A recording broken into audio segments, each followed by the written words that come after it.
Binawi ni Kaylin Alcantara ang 3 million luxury car na ibinigay niya kay Kobe Paras after their breakup. Ano ba talaga ang totoong nangyari? Sa isang dramatikong twist na karapat-dapat sa isang teleserye, binawi umano ng sumisikat na actress na si Kaylin Alcantara ang isang luxury vehicle na nagkakalaga ng tinatayang 3 milyon mula sa dating apoy na si Kobe Paras, ilang araw lamang pagkatapos ng kanilang napabalitang breakup. Ang hakbang ay nagdulot ng matinding pag-uusap online kasama ng mga tagahanga at netizens na tinitimbang ang lahat mula sa pagmamahal at katapatan hanggang sa pagmamalaki at pagiging praktikal.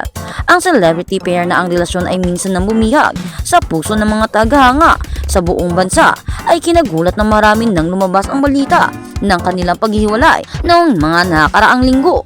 Ngunit matapang na desisyon ni Kaylin na bawiin ang kanyang napakagandang regalo na naging sentro na mula sa romansa hanggang sa panghihinayang ayon sa mga source na malapit sa dating magjowa. Ang luxury SUV, isang sleek high-end na modelo na niregalo di umano daw ni Kaylin kay Kobe noong kasagsagan ng kanilang relasyon ay sinanadyang simbolo ng kanilang commitment at shared future.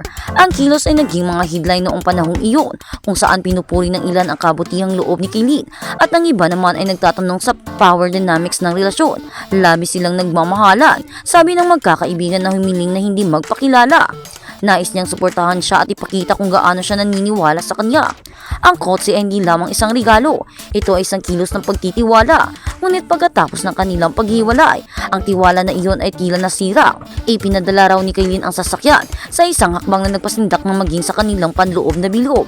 Si Kaylin di umano ay pinasundo ang kotse mula sa tirahan ni Kobe ilang araw lamang pagkatapos ng kanilang paghiwalay. Isang source na malapit sa actress ang nagsabing nalungkot siya ngunit matatag sa kanyang desisyon. She felt disrespected. She gave her all, emotionally and materially. When the relationship ended, she decided it's just fair to take back something that held so much value, especially when it was given during better times. Sabi ng source, bagamat hindi kinamperma o itinanggi ng publiko ni Kaylin o Kobe ang kwento, pareho silang nagpost kamakailan ng mga misteryosong updates sa social media na pinaniniwalaan ng mga tagahanga na banayad sa pagtutukoy sa sitwasyon. Ibinahagi ni Kaylin ang larawan niya sa isang black ensemble na may caption na lessons not losses, samantala nagpost si Kobe ng itim na screen sa kanyang Instagram story na may mga katagang "You live, you learn". Tulad ng inaasahan, ang internet ay may maraming sasabihin. May mga sumuporta kay Kaylin na nagsasabi, may karapatan siyang ibalik ang sasakyan lalo na't ito ay kanyang pinaghirapang pera. Ang isang breakup ay isang breakup. Bakit niya hayaan siyang magtago ng isang bagay na ganun kamahal? Isang commitment ang nagbasa. Ang iba ay ganyan pa man ay nakita ang paglipat bilang maliit o hindi kailangan. Kung magbibigay ka ng isang bagay bilang regalo, hindi ito dapat kasama ng mga string. Argumento ng isa pang fan, ang pagbawi nito ay nagiging mas magulo. Sumama rin ang mga celebrity observers at relationship expert.